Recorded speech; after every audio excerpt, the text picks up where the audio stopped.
big is your shift? 12 hours, 10 to 12. And how many men do you have working with you? Any given time, it could be 4 or 5.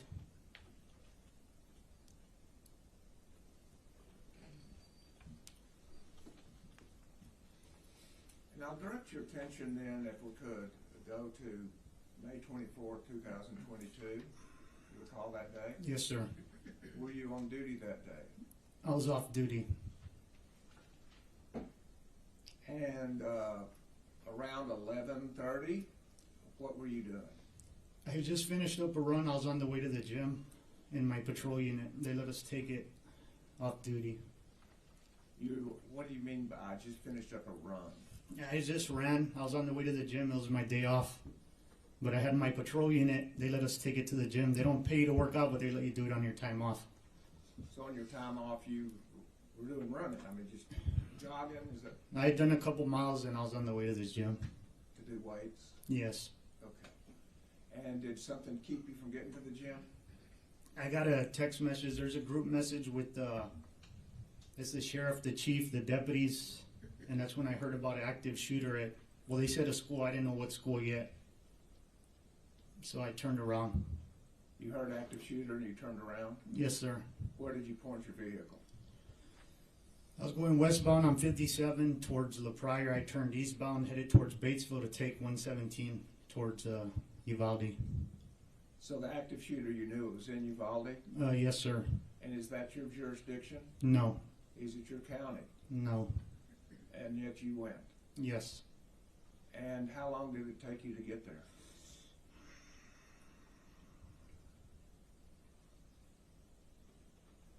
I think I stepped into the building at 11:50 something. I'm not 100% sure. 20 minutes or less, maybe. Okay. And on your way there, did you drive the speed limit? No. No. Tell us how you got there. As fast as that truck would go, I just quick. As fast as you could go, you got there? Mm-hmm. And when you got there, where did you stop?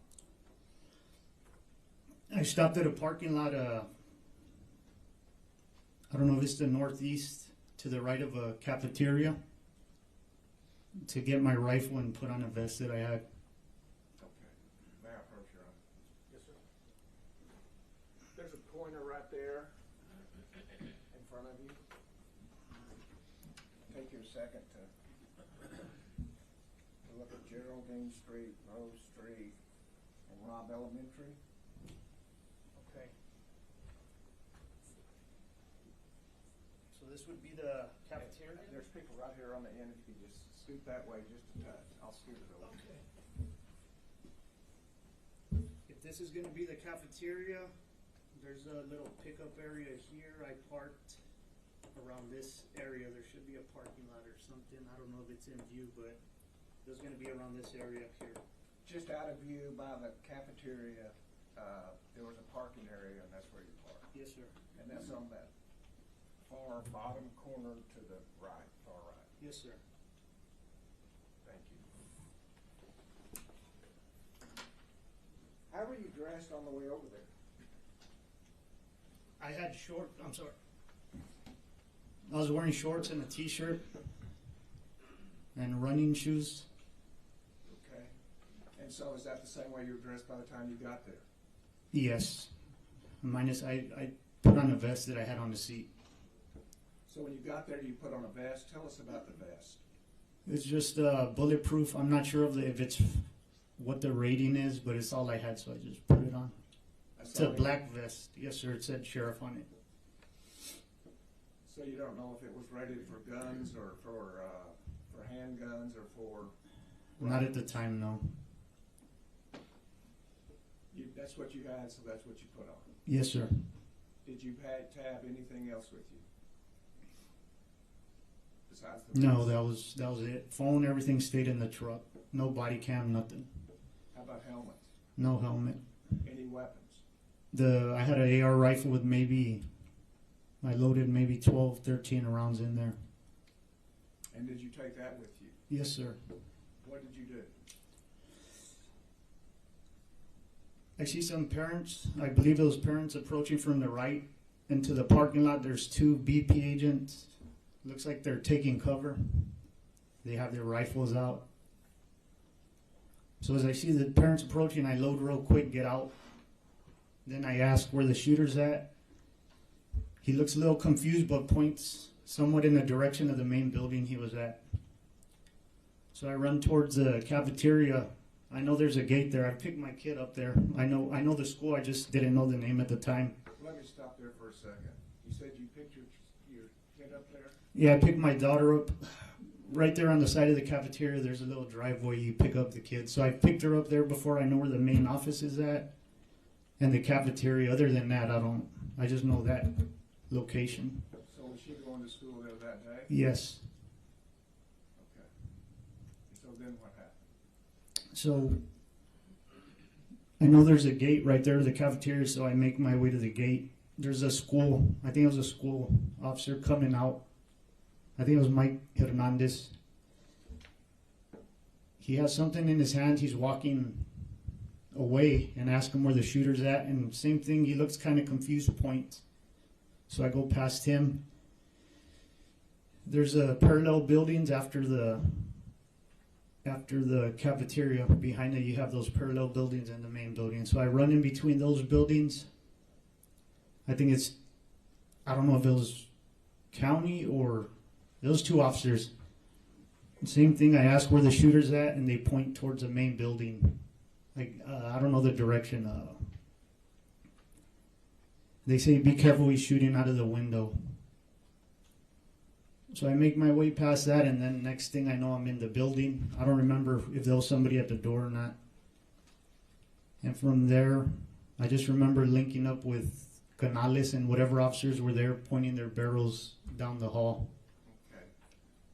Now approach again, Your Honor, to show. If you'll show us the path that you took from your vehicle to get to the building that you're talking about. So I was parked here. I made my way over here towards the gate. This is where I ran into the other officer. Ran through here. Those two officers, I believe, right here.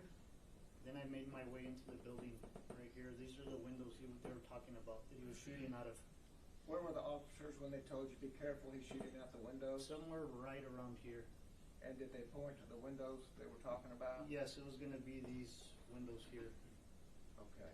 So when you found out that he was shooting, did that stop you from going forward? No, I just ran quicker. You did what? I just ran faster to get in there. To get in there? Yes. When you found out he was shooting? Yes. And where did you go? I made entry to this doorway right here, and that's where I can't remember what happened between here, and I linked up with those officers. I can't remember if someone was at the door either. Okay. But you got to the main hallway? Yes, sir. And then you say you linked up with other officers. Yes. Tell us what that means. So when I get there, I make contact with I believe it was Lieutenant Adrian Gonzales, and they're just briefing me on the situation. They're telling me which classroom they think the shooter's at. I remember them describing the chair. They're like, where the chair's at. At some point, I ask if they wanted to make entry, and no. They say something about a negotiator and a shield. He explains that they got fired at as they approached the door. And so what did you do when you found out that the police officers had been fired at? There wasn't really much I could do. Whatever they needed, I just joined in on whatever they were doing. So what did you do? What did you join in on? On the hallway, I just stood left of, I believe it was Adrian Gonzales. I just stood left of him, pointing my rifle there, waiting to see what was the next plan. So you joined in with a group of officers? Yes, sir. And do you know what the purpose of those officers was? I think they were waiting on like I said, I remember him mentioning a negotiator and at some point a tactical team of something. And while you were there, did a tactical team arrive? Eventually, Bortac showed up. And what did you do when Vortex showed up? It's a little bit of a blur, but I know I talked to them, asking if first, when they got there, I thought they were going to have some kind of equipment to breach the door, which they didn't. I remember asking about a sledgehammer. Eventually, that rifle-rated shield came up, and that did show up eventually, but just little things like that. I could hear them talking about breaking windows. It didn't happen. And so, with Vortex, you expected there to be some equipment, Yes. and that equipment wasn't there. No, just what they were wearing. Okay. Well, and one thing specifically you said was a sledgehammer. So anything to maybe break the door handle. That's what I was thinking at the time. And then the shield, maybe the shield, because I don't know how many whacks it's going to take. But just little things crossing my mind. What do you mean by how many whacks it's going to take? To break the doorknob. For what purpose? Or I don't even know, at the time, I don't know which way the door opens, just to try and break the door down.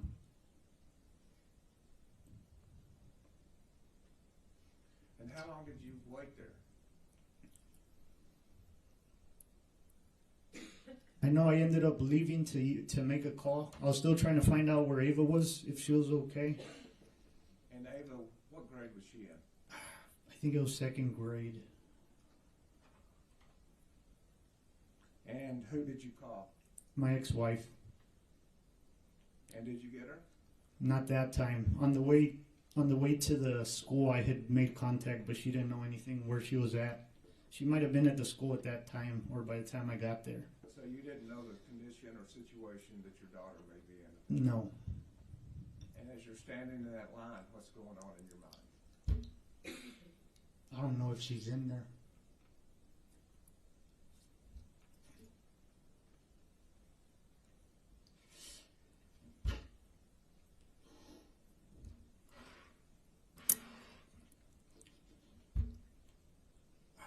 And what, was there any further delay? Just the locked door situation. And how did y'all resolve the locked door situation? With the master key. Once the master key arrived, what happened? I'm not sure if it was used on the janitor door, but when we breached the classroom, they did use that master key. So they opened the door and we breached. So they used the master key and you breached? Yes. Well, you weren't a school district police officer, is that correct? No. Were you a Uvalde police officer? No, sir. Uvalde County Sheriff's Office? No. You were from Zavala? Yes, sir. How is it that you ended up ahead of those people? Nobody stopped me. And when you were part of the breach, why is it that you went in? I was there. Nobody stopped me. Wasn't it dangerous? Yes. But that didn't stop you? No. And why is that? Because I was there. And how many people made up the breach? It was 4 or 5 that I remember, but the line could have been bigger because there was officers on both sides of the hall. But as far as I remember, it was 4 or 5 of us that were going in first. And what agencies were they with? It was me with Bortac, and then I'm not sure if the PD was behind me. Across from me, there was a sheriff's office for Uvalde County, and then maybe some PD guys with him.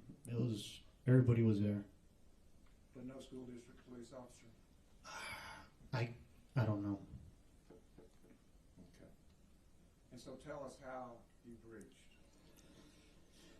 After they unlocked the door, I think they got both classroom doors open. We make entry. It's dark, can't see anything. As soon as I make entry, I realize I don't have a flashlight, I can't even see. So I look to my right and there's a pile of the bodies.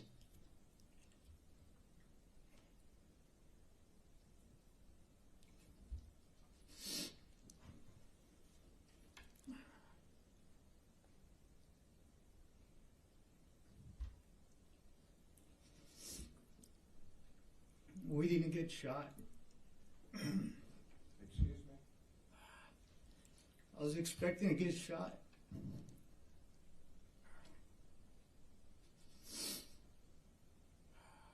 You didn't know where the shooter was? No, I thought he was going to be to the right as soon as we made entry. You thought he was going to be where the bodies were? Yes. So that's where you focused your attention? Yes, but it was hard to see. It was dark. And then the door, you hear a door creak open in front, and then the shooting starts. When you say a door creak open in front, what do you mean? Where was that door? It was directly in front of us. Whoever was in front of me, whether it was a guy with a shield or a Bortac, I don't know if he was in the stacks a little. I was either 2 or 3, so I don't know if someone peeled right. But whoever was in front of me, the door was right in front of him. So the guy with the shield, more than likely. Was it across the room? It was straight in front of the door. In front of the entrance door, there was another door across the room? Yes, sir. Thank you. And so, tell us what you heard and what you saw. So the shots ring out From where? directly in front. I could hear the shots coming. I'm carrying my rifle left-handed, so I can't even pick it up because we're so close together. Eventually, I transition to the right, fire a couple rounds, and it jams. Something happens with it. I'm still not sure.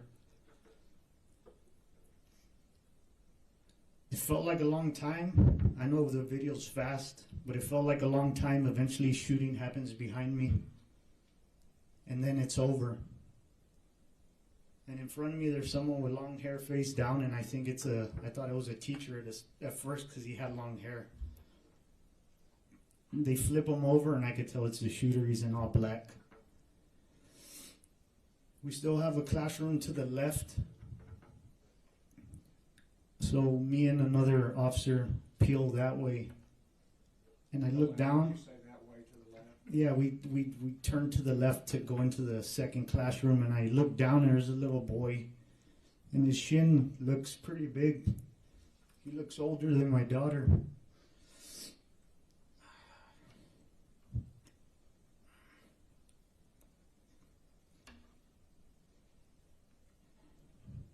So I think maybe she's not in here.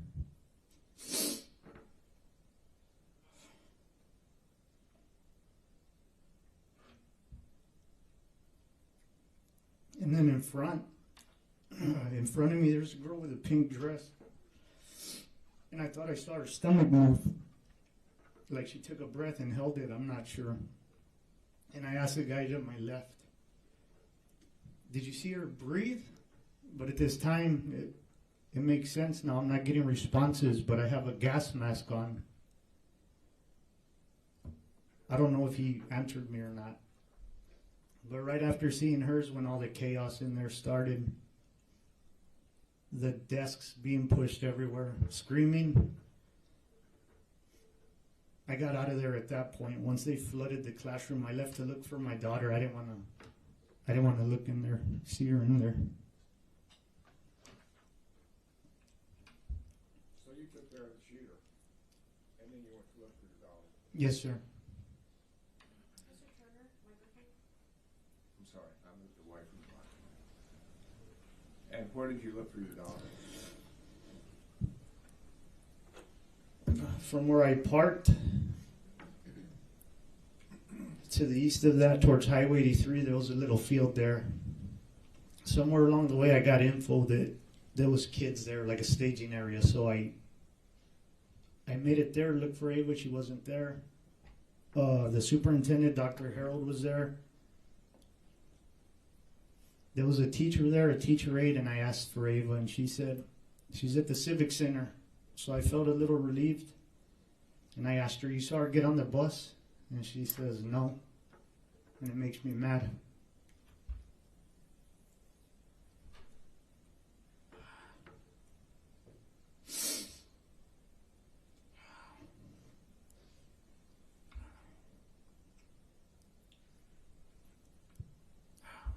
I got mad that she told me that. So I asked Dr. Harold if I can get on the bus and go to the Civic Center, and he says yes. So we get on the bus. We're near Highway 83, and on the way they say there's kids at a car wash. So I told the bus driver to stop there. I don't know if he was already going to stop, but I tell her stop at the bus at the car wash on 83. Before we get there, more radio transmission comes out that they ran across the street. And sure enough, they're not there. So I asked the bus driver to turn around, and she's taking too long. So I have her open the doors, and I get off on the highway, and I run to the house. And you see the kids there. To your house. I ran to the house where the kids ended up. I get off on the highway, and I run, get to the kids. Look through them, Ava's not there. They're in somebody's front yard. There's a lady at the door. I asked to use her phone. Same thing, no answer. So I don't know where Ava's at. The bus ends up getting there. We get on the bus, go to the Civic Center, get off, walk in there, and the kids are in rows, almost like a formation. And I don't see her at first. It feels everything leaves my body. And then out of nowhere, she like appears, and I hug her. We go towards a back wall. And then a teacher, but I don't know if it was a teacher, but she kicks me out of there because I have a rifle. So I leave my daughter with a relative there. He was looking for his kid. I asked him to give me a ride back to Robb because I fired my weapon. Pretty sure I had. So I knew I had to go figure out what they wanted to do with me. So I went back to the school. I met with a ranger, and he took my weapon later on that day. Because it potentially had evidence of, since you had fired shots. Yes, sir. Is that standard procedure when there's a police shooting? Yes. So that's nothing unusual. No, they take your weapon. Very good. Thank you. Yes, sir. You're a sergeant still? I'm with the investigators now. So you're investigator, not sergeant? Yeah, no, not sergeant, just Do investigator. you want me to call you investigator Vasquez or Mr. Vasquez? Or? It doesn't matter, however, whatever's easier. Well, my name's Nico, and you can call me Nico. Yes, sir. I didn't want to cut you off. A lot of that you were saying was not relevant to Adrian, right, or this trial, but Okay. I think we're all just wanted to hear from you, and we're grateful that your daughter's okay, and thank you for your service. But have you testified before in your duties as a police officer? Not to this magnitude, but In trial you have? yes, sir. Have you been cross-examined by a defense attorney? Yes. Maybe, okay. Well, there's no gotcha. You're not the opponent here. We're just going to ask questions. I'm going to ask for your information and what you knew or didn't know, and really talk about some of your experience, okay? Okay. If you don't understand my question, you stop me. Say, Nico, can you repeat that? Or I don't understand what you're saying, and I'll do that. Yes, sir. So it sounds like, may I call you Joe? Yes, sir. Okay, thanks, Joe. It sounds like that you were kind of operating in two functions. You were operating as a law enforcement officer, but also as a daddy. Whatever I was needed. I know, but you don't divorce yourself from being a daddy, right? No. I mean, you weren't just going to any school. You were going to the school. I mean, in all of us as parents, there's a lot of schools that we care about, but then there's the school that we care about where our children go. Mm-hmm. Is that a fair statement? Yes. Okay. And no trick questions. Just No, tell I me if understand. you understand me if I'm. So you were driving. At some point, you realized it was Robb Elementary, Yes, sir. and then you knew that your daughter went to school there. I didn't know at first, so I have the kids and the ex on a group, and I know two of my kids were going to Morales Junior High, one was going to high school. Ava, I didn't know what school she went to. They said Robb when I was on the way. Got it. Okay. But at some point, you realized that was the school that your daughter goes to. Yes. Because because you've actually, like you testified to this jury, you've picked her up from there before? Yes. Okay. And so you get there and you testified that it took you 20 minutes or less to get there, Believe so, about. and you said that you stepped in the building at 11:50 something, right? So, yeah, I'd have to look at the video. I believe it was something like. If I represented you that it's 11:56:28, does that sound It about sounds right? about right. 11:50 something. And you said that you threw on your vest, but you weren't aware of its rating. Yes. Is it a vest that you wear on a regular basis? No, Okay. that's not a duty vest. Okay. Where did you get that vest from? It's from the sheriff's office. So is it kind of a vest that you grabbed and maybe that's why you didn't know what was it rated for? It's more of like a tactical style vest, something you wear over, not part of a uniform. And for the jury's sake, for tactical, you mean people can put extra magazines in there, you can put a flashlight, a knife, something like that. Yes, sir. It's not necessarily for protection. No. Right. Okay. So then it looks like you showed up the jury on this, that you parked where the drop off is, and looks like you entered the east side of the building. Yes, sir.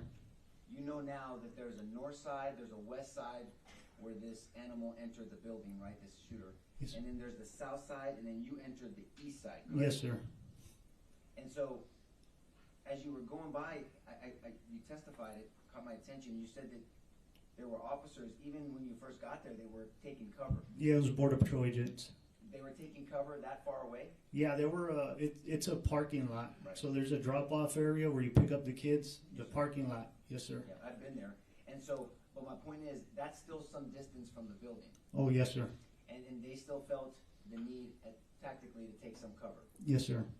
And whenever there's a shooting situation, active shooter, especially with a high-powered rifle, you could be in danger from a long distance away from that. Yes. And so if you don't know where the bullets are coming from, it's reasonable and it's tactical to take cover until you figure out where bullets are coming from. Yes, sir. So you're not criticizing them, you just thought that was normal. No, yeah, it was normal. Okay. But you passed them up, and then you ultimately make your way into the east side of the building, correct? Yes, sir. And I believe you said you ran into, was it Eddie Canales? Yes, sir. Whatever officers were there in that group. And you said Mike Hernandez as well. So him, I'm pretty sure it was him. He was by the cafeteria after I passed the two Border Patrol, he was coming out by the cafeteria. May I approach, Judge? Yes. We're hearing a bunch of descriptions, so I want to make sure that the Yeah. jury understands.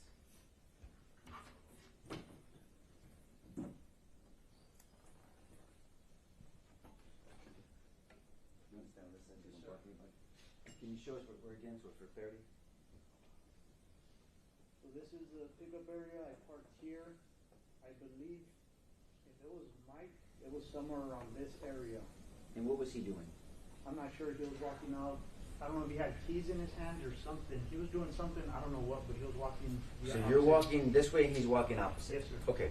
And then, and Mike Hernandez, he works for what? Could you move? I don't think these folks can see, maybe just a Oh, I'm sorry. Sorry about that. And so Mike Hernandez works for which PD? I think he was part of the school. Okay. And then so you make your way down, and then where do you see the Border Patrol agents? So the Border Patrol, the first ones I come into contact with it's a parking lot. I believe it's right here. And then it's Mike. I believe it was Mike. And then I run into another couple officers here. I don't know if it was PD, county.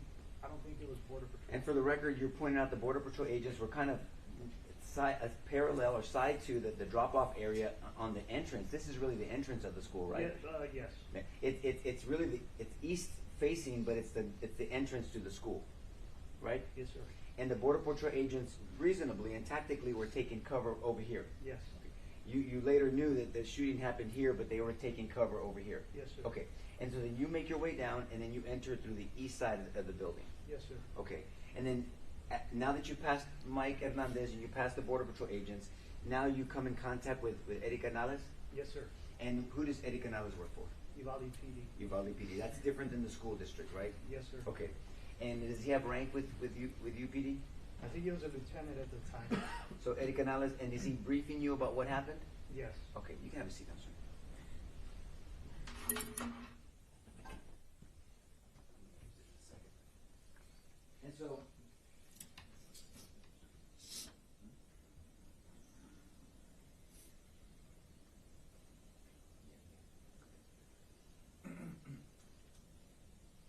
And so you got briefed by Lieutenant Gonzales about the attempted breach, initial officers that had went into the building, and the fact that the shooter shot at those officers, and two of them were hit. Yes. One of them was skimmed in the head, and the other one was hit in the ear. Yes. You're aware now that officers early on initially tried to get into that building and tried to breach that classroom, right? Yes. And one of those officers was Adrian Gonzales. You know that, right? Now. Now, yes. Yes. At the time you didn't know, but you knew there were early officers before the 376 officers showed up. There were early officers, 5 to be specific, that tried to breach, that went into the building, and 2 of them were hit. Yes. Do you know now that they came in from different angles? Some of them came from the south, Adrian and another officer, and others came from the north side. Yes. And tactically, that's not wise, but you had no choice, right? Yeah. So may I stand up, Judge? Yes. So if you and I are in this hallway, and you're standing over there, Joe, and I'm here with a weapon, and we're both going to a danger, what could potentially happen between you and I? Crossfire. Explain to the jury what crossfire is. Crossfire is pretty much as he explained it. I'm not going to want my partner on the other side of wherever I'm shooting. You got to keep in mind the backdrop, right? Make sure nobody's on the other side of the bad guy, pretty much. Stay out of the path of fire. But you later found out that those initial 5 officers, they didn't even think of their own safety. They went in and they subjected themselves not only to this shooter, but to crossfire. Correct? Yes. It's called friendly fire or blue on blue fire. Right? Yes. Okay. And that happened, and so that might not have been explained to you at that moment, but you were prepared to help out in any way possible. Yes, sir.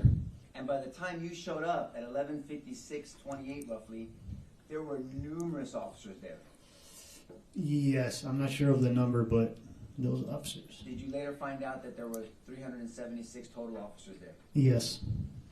And so then you offer your help to Lieutenant Gonzales to go in, correct? Well, not me by myself, but I did mention making entry. So you suggested, are we going to try to make entry? Yes. But not by yourself. No, not by myself. Why? You need a team, and there was enough of us there to form one. So I don't know if that's been explained to the jury. So explain, why do you need a team to breach a door? Of course, they teach if you're by yourself, you go by yourself, but if there's enough for a team, you're going to form a team. The first guy, the second guy might get hit, second or third, the rest can return fire and take out the shooter. And there's a difference in breaching a door. There's a difference between an inward breach door, inward swinging door, and an outward swinging door, correct? Yes. And we're going to talk about some techniques of breaching, but explain the difference between an inward swinging door and an outward swinging door and what the complications are. An inward door, you'd be able to probably kick open. It's easier to breach. Outward door with a steel frame, you're not going to be able to kick it open. Usually those open towards hallways, corridors. Judge, may I stand up? Yes. So if we have an inward swinging door this way, if this is our room we're trying to breach, this is the hallway, and you agree that a doorway is a fatal funnel. Yes. We explained to the jury, they've heard it before, but from your perspective, what a fatal funnel is. Fatal funnel is this is where you're gonna die at the door. It's easy to, like right now, you can point where you came in through without even looking. That's the advantage this person has. They know where you're coming in, you don't know where they're at. And you're funneled in, and so it's a narrowing of an area that subjects the person coming through the fatal funnel to high vulnerability. Yes. And that's what you said, you're gonna die in a fatal funnel. Yes. And so officers are taught to, at almost at all costs, to avoid a fatal funnel. Yes. Tactically. So an inward swinging door, you said you can either get a ramming device or you can kick open a door and then you can breach it. Correct? Yes. And then actually the inward swinging door tactically is to your advantage because if there's someone back here, it's used as distraction or some type of distortion so you can tactically Yes. react. But an outward swinging door is different. Mm-hmm. So let's talk about that briefly. So Judge, may I use the witness for a demonstration? Yes. Joey, do you mind coming here, please? Do you mind if I use you in my demonstration? No problem. Okay. So what is it called stacking if we're going to breach a door? Speak loud, please. So stacking's gonna be me and 2-3 officers. They're gonna line up behind me. That's a stack team. Do you need a shield to have a stack, or can you do it without? Without But a shield is better. shield's better. Okay.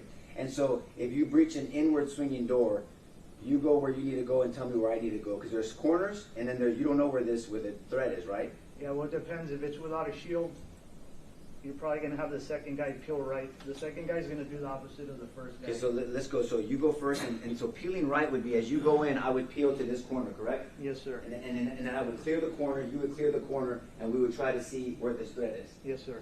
Okay, and so if you have, so one peels right, you would peel left, who would go for, who takes what role?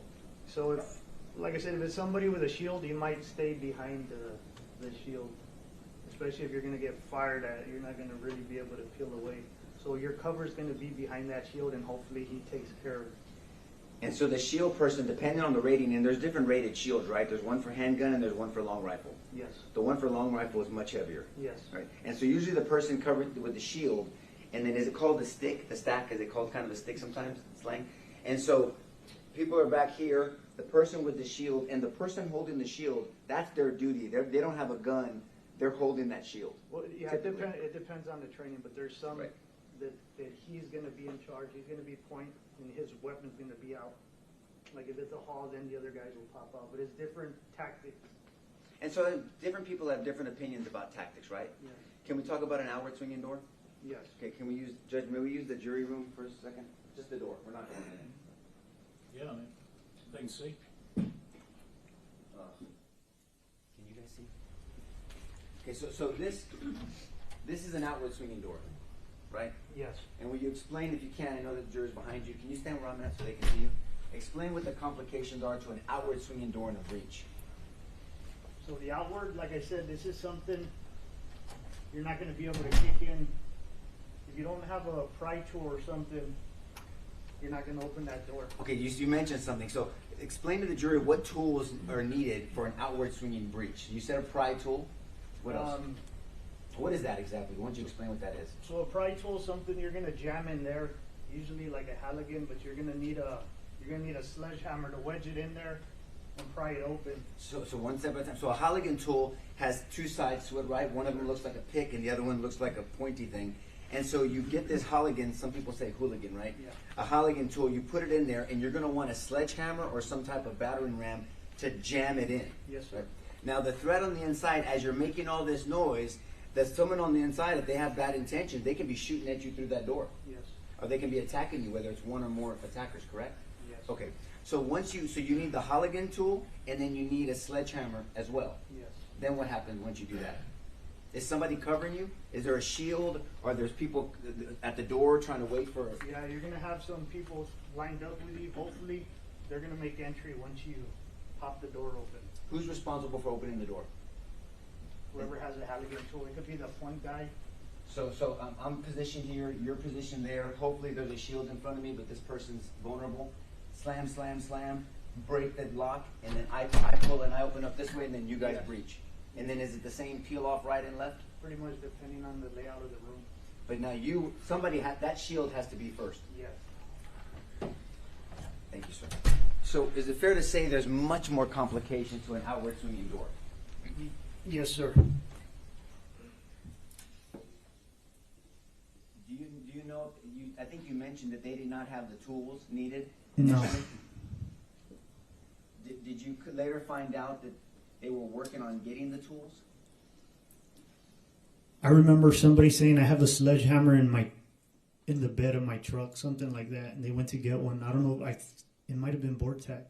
I'm not sure. Do you know, and we're going to talk about Vortec in a second, do you know if anyone had a reeded shield for a high-powered rifle? I just remember that getting there towards the end. If it was there before, I'm not sure. But yeah. And whether at some point when you have a fatal funnel and a high-powered weapon, may I stand up again, Judge? Yes. I'm sorry. I didn't know if you want me to ask every time, but I will. Now, do this. If you want to approach the witness, you want to use the well, just do it. Thank you for that permission, Judge. In some scenarios, and a fatal funnel, the reason why it's so dangerous, if the threat has a lot of magazines and a high-powered weapon, it doesn't matter if there's 1,000 officers on that side, right? I mean, if you have enough rounds, they're just gonna pick them off as they come in, correct? Yes. And that's why this equipment is so critical. That shield is really critical, because even if you have 1,000 officers that are willing to go in, I mean, they're all gonna be picked off eventually if the attacker inside has enough firepower. Possibly. If you had a choice, have you ever been in a gunfight? Not before that. Okay. Well, thank you for subjecting yourself to that. If you had a choice, this is kind of like a blue gun. It's an orange gun for training. Not real. If you had a choice to pick a handgun or an AR-15, which one would you choose? The rifle. Why would you choose the rifle over a handgun? It's more accurate, easy to shoot somebody. A pistol, any little deviation and it goes off feet. Right. And also you can shoot a target at a long distance with a rifle versus a handgun. Yes, sir. Now a handgun, you can shoot a certain amount of distance, right? Yes. But now, would you agree that combat shooting or training tactically with a handgun, you usually train within 2 to 5 yards, 7 yards, right? Up to 20 at the range. Right. And so when you pull, when you draw, you can do a fast draw. You usually at a high rate is pop, pop, pop, double tap, triple tap, and you're doing rapid fire. Correct? Yes. But after a certain distance, a handgun is not as reliable, right? Right. And so you're typically if you're gonna shoot with a handgun from a distance, you're going to really take your time, sink down on your grip, make sure your sights are aligned, take a deep breath, and slowly squeeze that trigger. It's not going to be a fast shot, right? Right. But with a high-powered rifle, you can pick up a rifle and you can shoot a lot quicker at longer distances because it has the power and the velocity. Yes, sir. So now I want to ask you about potential activity by officers outside the building. So you now know where some of the early officers were in this incident? Yes.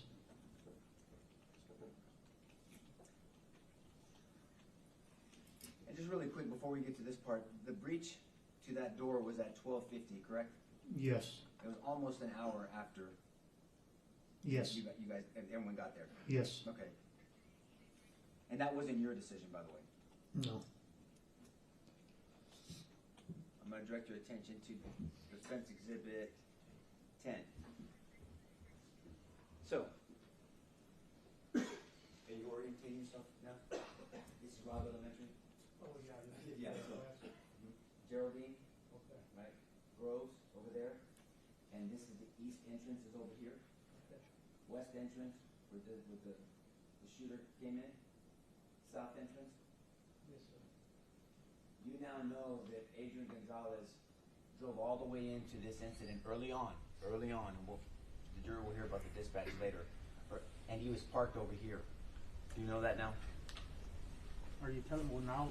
Yeah, now you happened? can. Yes. Yeah, now Yes. okay. And so we can see that. Yes, sir. Yeah, give me a different view. Thank you very much. Thank you. You want to get oriented a little bit? I got it, I understand the west, the east. Yes, sir. You see that vehicle over there? Yes. Okay. That's.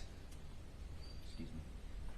That's a police officer unit. Yes, sir. And it's where Adrian Gonzales parked. Okay. And so, if an officer is here, there's no line of sight to a shooter that entered into the west building, correct? Correct. And so, this officer here, after hearing gunfire without a line of sight, it's reasonable to take cover for some period of time to observe and orient yourself to what's going on and what's going on around you, correct? Makes sense. And if the officer's by himself, it's different. Do you think tactically it's different than an officer that shows up to a potentially dangerous situation by themselves versus having backup? Yes. And so your tactics have to be a little bit different, right? Yes. As you described and educated the jury about tactics of breaching, there's tactics of trying to assess a situation when there's shooting if you're by yourself, Yes. right? And so, would you agree with me that in this area there is no cover that you can see? Just the car But I mean, it's not gonna stop bullets. Okay, I want to talk about that. Why did you say that? Why did you tell this jury that a car is not going to stop bullets? I mean, it could travel on the hood, it can go through doors, it'd have to hit the engine block to stop, more than likely. Right. So with a vehicle, there's the difference between cover and concealment, right? Yes. And the jury's heard this already. Let's say this was covered. I'm concealed. My upper body's concealed from you. I'm not covered from you, right? No. You could shoot through this Yes. TV, but you couldn't see me. So a car is mainly concealment, and only portions of it is cover, right? Yes. And you said the engine block is pretty much maybe the wheel frame, whatever, Yeah. but is the only cover in a vehicle, right? Yes. A tree is not cover. No. An open field is not cover, correct? No. This tree is not cover, right? I can't tell how large the root is, but if Fair that's enough. all you got, yeah. Right. And so an officer is by themselves is going to take some time to assess sounds of fire, right? Not visual of fire, sounds of fire. Would you agree with that? Yes. And there's no special training on being able to hear. If I hear a gunshot, that's a 9mm AR-15 on the south side of a building because there's echo. Yes. So you hear fire, it might sound different vibrating off this building versus inside of a courtroom or outside in an open field, right? That's true. And there's no special training that you can tell where fire's coming from. No. So,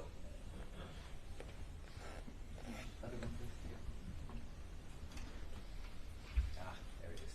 Now we're back to this one. So, we have an officer over here, and let's say for hypothetical, maybe you know now, there were 3 officers over here, right?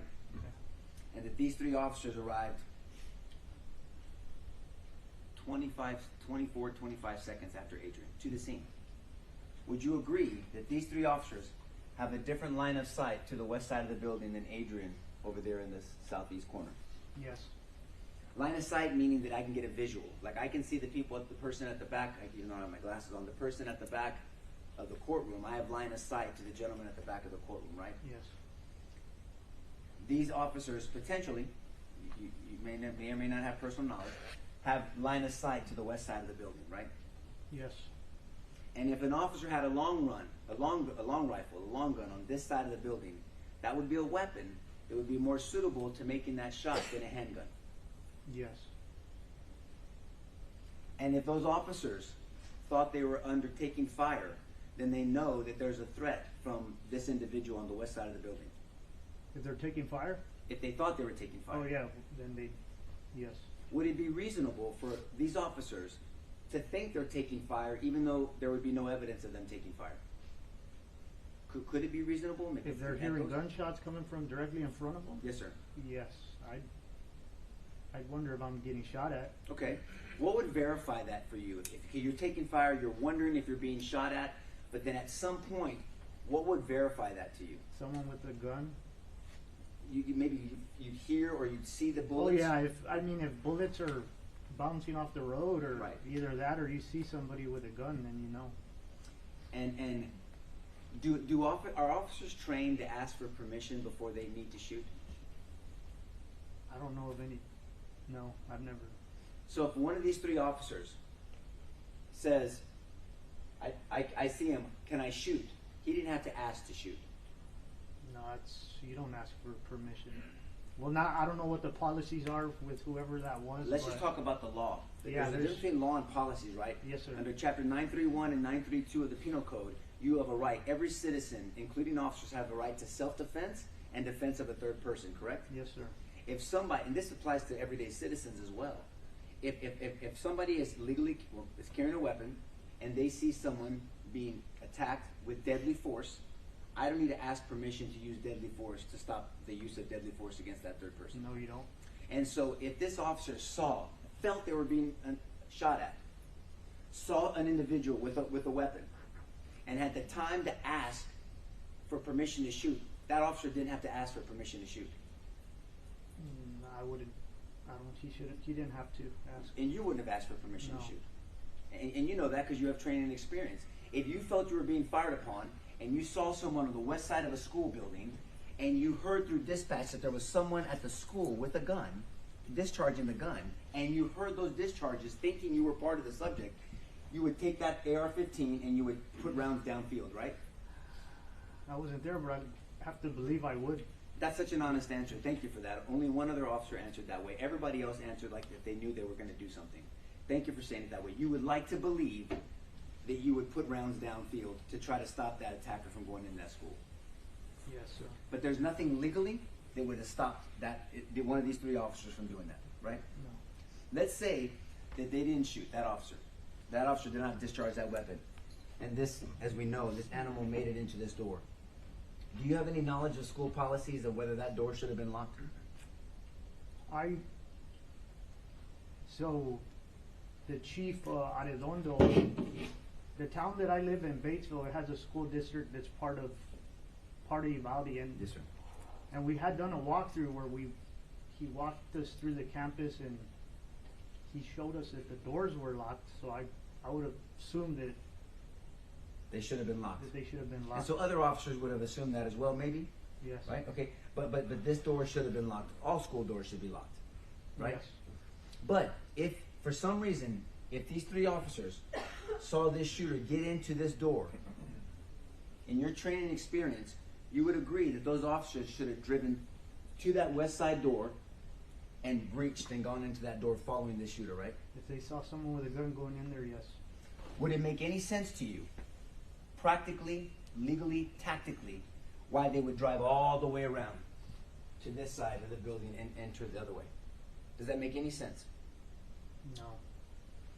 So out of the four officers, the four first officers at the scene, between Adrian Gonzales over here, there's no evidence, and he did not see this shooter, and these three officers, who had a better line of sight of this shooter? It would have been over here. Who had a better opportunity to stop this shooter? It would be the three on this side. If they actually saw the shooter, then it would be them. Who had the ability to stop this shooter? Whoever had a rifle. And someone on the southeast side of the building could not see when this person entered the building, correct? From where their vantage point was. Well, if they're if from over there, you wouldn't be able to see anything around that corner. Right. So out of these four officers, who would have known, from vantage points, who would have known when that shooter entered the building? From These that- three or Adrian? It would have to be those three. on It would that have side. to be. It would have to be these three, right? And so if it has to be these three, whose responsibility would, because they know, to chase this animal from going into this building? It would have to be whoever saw him on this. Whoever had visual of him.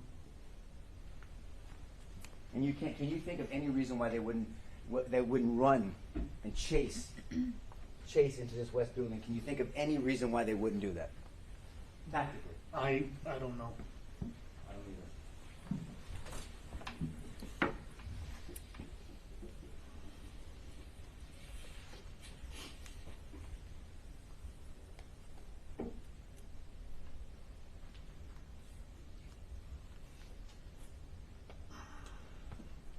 Just want to talk about the breach briefly. I think you testified that when they unlocked the door, they didn't use a Halligan, they didn't use a sledgehammer, they didn't use a wedge, a pry bar, nothing, right?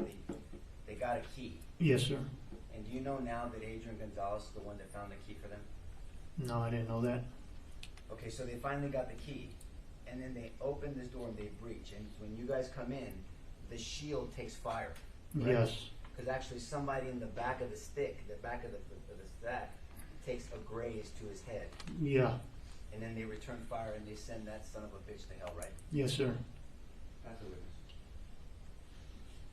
May I interrupt? Yes, sir. I want to start with what you said about waiting for other officers to arrive versus going in by yourself. Yes, sir.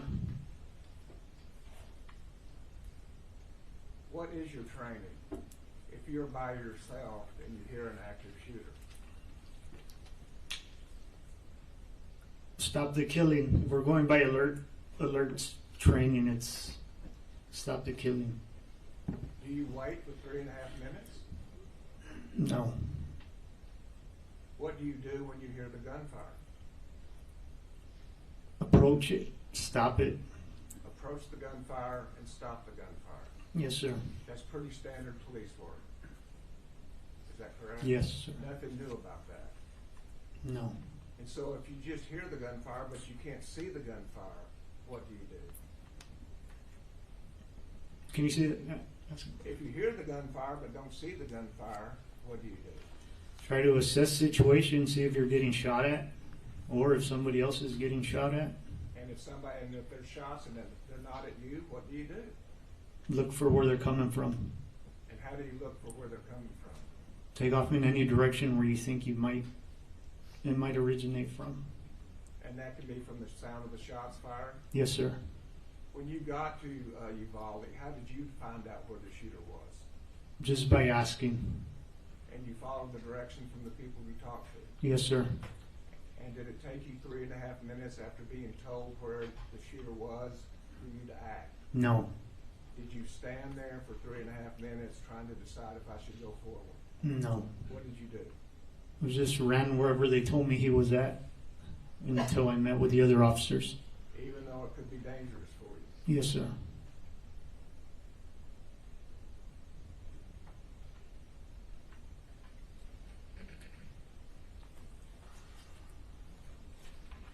You also said that you walked with Chief Arredondo. I want to make sure we're clear on that. Chief Arredondo, the chief of the Uvalde Consolidated School District. Yes, sir.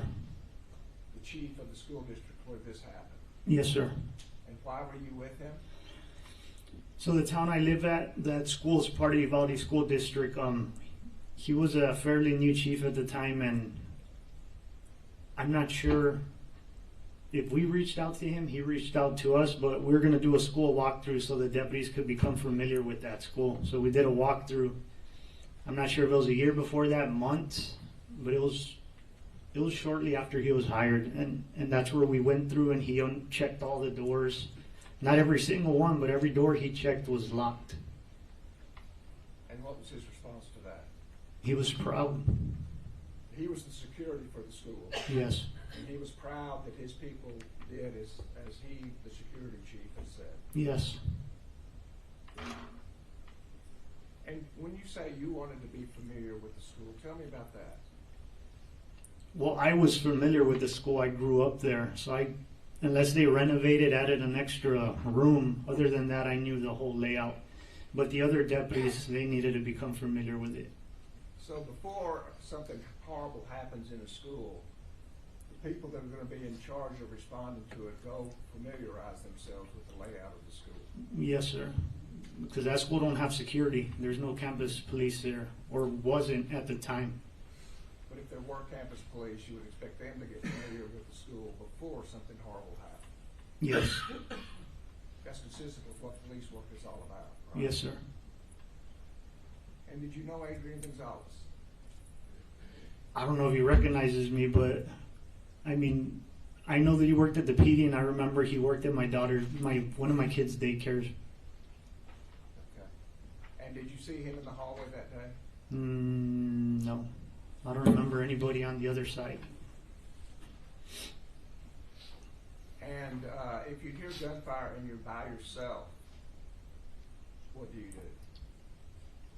You have to, if there's active killing going on, of course, you're supposed to stop it. And so what does that mean? What do you do? Find the source and eliminate it. Is time of the essence? Yes. If you wait longer, what happens? Possibly death. More people die. And you're trained on that. Yes, sir. The time is of the essence. Yes, sir. Every second counts. Yes, sir.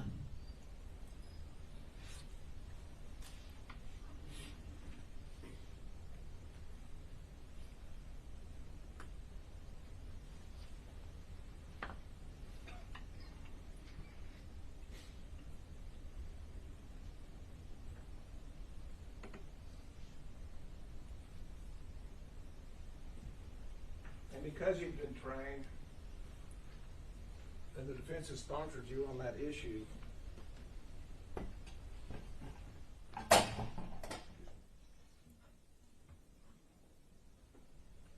if there's a police officer in a vehicle here, by this 1, 2, 3, 4, 5th building, in front of the 5th building, Okay. and you hear gunfire over here, and you're by yourself, what do? You have to head towards the gunfire. And so what direction would you take? The direction where I heard it. Would you show us with the...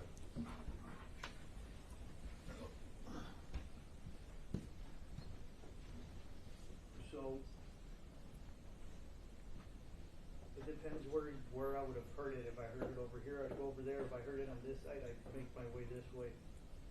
I just go towards where I hear the sounds. Would you go on the other side of your car? If I didn't know where the shots were coming from or if they were directed at me, the first thing I do is probably take cover to make sure I'm not being shot at. And then from there, if it's not at me, if it's somewhere else, then I'd approach that. And if you heard a repeated fire? Yes, I'd be under the understanding that somebody else is being shot at. So it's time of the essence at that point. Yes, And then you move. yes, sir.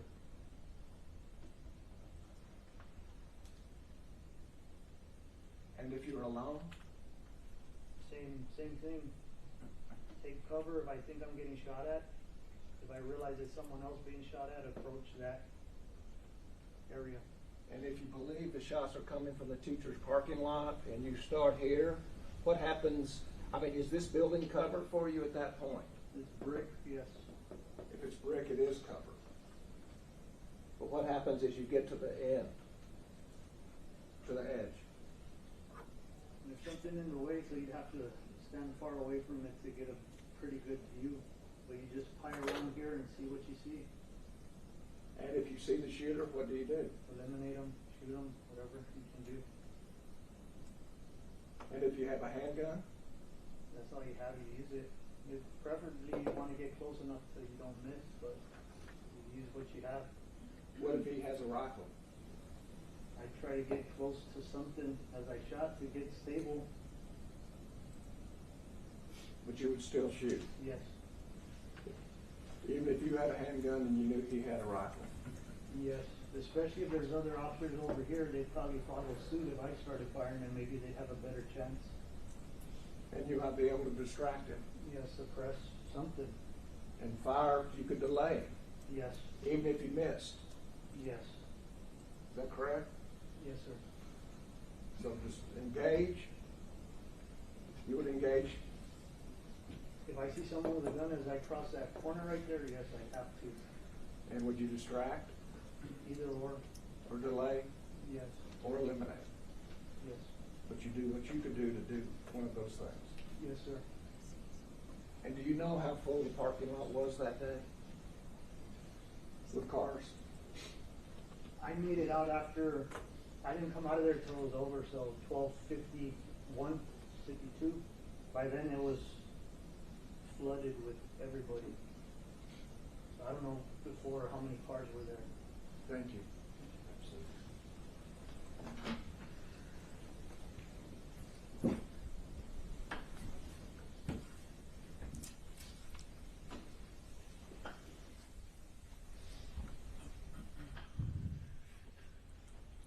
That's what. By the time you got there, you were being briefed by people. Yes, sir. So by the time you got there, you were taking instruction by fellow officers that you trusted. Yes, sir. And they had been there longer than you, so you knew the circumstances, you already been heard, you had heard some of them. So you taking direction from officers that have already been at the scene and are briefing you because they've been dealing with it for a while is different than you arriving at a scene with a potential witness. Would you agree with that? Yes, sir.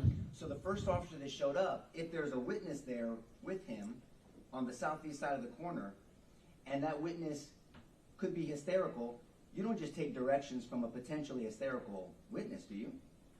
Well, I mean, if they say they point somewhere, I'm going to look and see if what they're saying is making sense. Well, it's okay, see, you said some things that make sense to me now. You're going to look, you're going to observe, you're going to orient, and then you're going to confirm whether it makes sense or not. Yes. What you're not going to do is show up to a situation, you hear gunfire, you think you're being shot yourself, and then you deal with somebody who's a witness saying, over there, no reasonable officer is just going to start running over there, in this area that you don't see the threat, right? Yes. I mean, you would, yes, you wouldn't do that right away. No, I wouldn't. I'd try to figure out where it's coming from and then head that way. That's right. And so when you say try to figure out, that takes a little bit of time to try to figure things out, right? Yes. It took 376 officers over an hour to figure things out, right? Objection outside the record, Your Honor. Well, no, I asked him about it earlier, Judge. Overruled, you can answer if you know. It took 376 officers over an hour to figure things out, right? Yes, sir. But the government was asking you about 3 minutes with Adrian by himself? Yes, sir. So we talk about takes time to assess the situation. That's observe and orient, and then you decide, and then you act, right? That's what your training is. Yes. But it's so much harder when you're not seeing a threat, when you're hearing the threat, right? Yes. And you testified earlier, there's no special training. All these wonderful officers here, they don't have special training on hearing a gunfire and then knowing exactly where it's at, correct? Not that I know of. Neither me as well. And so now I want to direct your attention to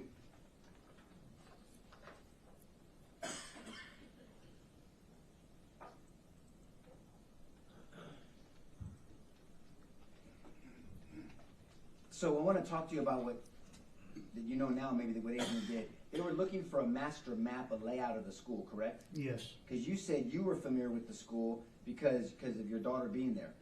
I knew of the two buildings. I knew where the check-in was and the cafeteria. All the other buildings, I've seen her run from every direction. I don't know which kids go where. So Pretty much. you know now though that Adrian drove into the trouble, right? All the way in the southeast corner. Yes. Right? By himself. Right? By himself. Yes, sir. Okay. And then you know now that he was one of the first officers, one of the first 5 in the building. Yes, sir. You know now that he was in a fatal funnel with those first 5 officers, and 2 of those officers got shot. Yes, Right? sir. You know now that he stayed in the fatal funnel until he got directions from a supervisor to go call SWAT, right? I didn't know that. You know that now? I know that now. But if an officer is told by a supervisor, once there's other officers in a fatal funnel or in a situation, to go get help, get SWAT, would it be reasonable for an officer to leave the school or leave a situation to call SWAT? If the supervisor tells you to, you're going to follow his instructions, more than likely. Right, and that's reasonable because other officers are there covering and containing, right? Yes. And you would agree that animal that was in room 111 and 112, he was contained, right? Well, he couldn't leave without us That's my point. shooting him. So Yeah. he was contained, right? Yes. And if it wasn't for those first 5 officers, let's forget the 376 for a second. If it wasn't for those first 5 officers, that shooter potentially could have walked through the whole school and done the same thing to all those other precious children. Yes. Potentially. Yes. Because without those first 5 officers to contain that animal, there would be nothing stopping him from going to the other rooms, right? Yes, sir. So those first 5 officers played a key role in containing, which is part of your training, containing the threat. Would you agree with that? Yes, sir. And then so you also know that Adrian ultimately, not only did he go to the danger initially by himself, not only did he go into the school as one of the first 5 officers, not only did he stay into the fatal funnel, not only did he take instruction from his supervisor to call SWAT for backup, he ultimately found the map of the school so they can make further assessments. You know that now, right? Now I know that. And you also know that he's the one that found that master key to give to them to breach, so you guys could breach. Correct? Now I know that, yes. And you also know that he, with other officers, once he saw that hallway was covered, they are the ones breaking the windows and helping those other children get out. There's pictures and video of him getting out, Yes. right? You know that now. Yes. So Adrian wasn't just standing around for 3 minutes doing nothing. You would agree with that now that you know this, right? Yes. Would you think that's a mischaracterization of his behavior? Everybody has. Standing around for 3 minutes? Everybody says different things. What I say doesn't matter. They're going to have their own opinions. That's right. And really what ultimately matters what these 12 people think. But what I'm saying is everyone has an opinion, and we're trying to talk about some of the facts, Okay. right? Do you agree that facts matter over people's opinions? Yes. We have to analyze the facts, and so I'm presenting facts to you, and you're just sharing your thoughts with me, right? Yes, sir. 1 second, Joe. Did you have knowledge, did you come to find out that radios were not breaking in the school? Do you know what I mean by breaking? No, I understand. Yeah. We have that problem in my town. But I found out about it later. Yes. Okay. Will you explain to the jury, because that's a term of art, breaking, if a radio breaks, will you explain to them what that means? It's pretty much if you don't have signal, like inside a building, it's hard to make communication with dispatch or anybody else who has that radio. It's just a brick, it doesn't work. And so maybe that makes more sense why the supervisor instructed Adrian to go outside to call for SWAT, because radios weren't breaking just like in your town? Yes, sir. And direct your attention to that breach that you and the other board TAC officers did. That, and again, this wasn't your decision, but that took an hour to happen. That breach took an hour before it happened. From when you got there, it Yes, took an hour. yes, yes, sir. Right? But the government asked you about 3 minutes of Adrian being by himself, right? Yes, sir. But it took over an hour for that breach to happen with 376 officers there? Yes, sir.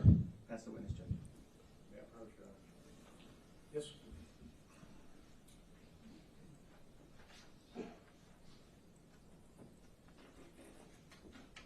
Officer, if we could, once again, we have a police officer in a vehicle at this spot, correct? Yes, sir. And he hears shots fired in this area, correct? Yes, sir. And there's a witness there, I believe, has been the representations, correct? Yes, sir. When the officer hears the shots fired and a witness gives you information, what do you do? I'll follow up on the information. For what purpose? If there's shooting going on, to stop it. Stop it, eliminate the shooter. Yes, sir. Don't you go get a map? Not if I hear the shots. I'll try and figure out the general direction and then approach it. Don't you go get keys? No, if it's outdoors, you don't need keys. If it's outdoors, you don't need keys. No. You don't have a family phone. No, sir. You don't need a map. You don't need to go get keys. Do you need to stop and evacuate people? No. So the fact that you may end up eventually evacuating people doesn't say what you were doing those 3 minutes, correct? No, sir. But he certainly wasn't approaching the gunman. No, sir. And you didn't hesitate to do that. I just asked and went. You just went. Yes, sir. Thank you. Absolutely.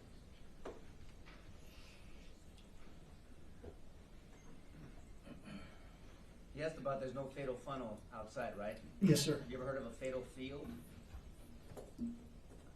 I made it up. So a fatal field, yeah, don't worry, it wasn't a trick question. So if I'm in a field, an open field with no cover, a handgun versus an AR-15, Yeah, it's bad. yeah, it's bad, right? And so you don't just run without any, you said follow up on information. And follow up on information means assess and figure out, right? Yes, sir. And listen and observe. Again, in that scenario, there's still been no line of sight. A shooter is not in your view, in Adrian's view, right? Yes, sir. No, sir. I mean, and then we can see the distances. These are long distances, right? Yes. And so you talked about taking that corner. It's called cutting or slicing the pie. The jury's heard about that. Yes, sir. But you also acknowledged that AC unit with that fence changes the tactics on that corner, right? Yes. First of all, we know now, and they're not even contesting this, Adrian does not see this shooter, correct? Right? Yes. And Adrian can't tell if it's on the west side or the north side. He just hears shooting, right? Yes, sir. So whether he should run east or west, maybe getting instruction from a person that's frantic and stressed out, right? Yes. And stress, as we've heard other witnesses, but you know through your training experience, can do interesting things to your sight, your perception, and your hearing, right? Yes. You've heard of tunnel vision. Yes. You've heard of auditory exclusion. Yep. You've heard of perception distortion, correct? Yes. Perception distortion means that what really happened is distorted by stress, so your perception becomes your reality, and you think that that's what really happened. Yes, sir. And that can happen. And that's why you're trained that if somebody is excited, understandably, by the way, nobody is criticizing this young lady at this point, but that you're not going to just do whatever they say immediately. You have to wait, assess, follow up on the information, meaning it takes a little bit of time. Yes, sir. Especially if you don't have line of sight of the shooter, right? Yes. If you have line of sight of a shooter, like those 3 officers in the corner, you don't have to your assessment's gonna be a lot quicker, Yes. right? So the three officers in the corner, if they were getting information from a very understandably excited witness, but they can assess that words that they're getting because they have a visual, because they're following up and they're observing and orientating themselves to the circumstance because they can see what's going on, right? Yes, sir. Very different, right? And so those officers had a line of sight. One of them asked for permission to shoot and had the ability to shoot and stop, right? Objection repetitive, Your Honor. I will sustain that objection. But what we know for sure is nobody from that corner followed the shooter into the west building. No, sir.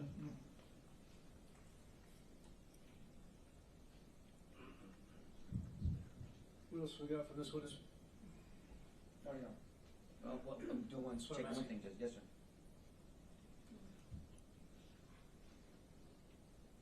Do you know now, but by the time that Adrian radioed in potential position of the shooter, he was already in the building? Yes. Pass the witness, Judge. Okay, recall either side. No, Your Honor. No, Judge. Okay, sir, you are excused with our thanks. I'm gonna tell you the rule's been invoked, you know what that is. Yes, sir. Just try to avoid talking about the case until you know the case is over with.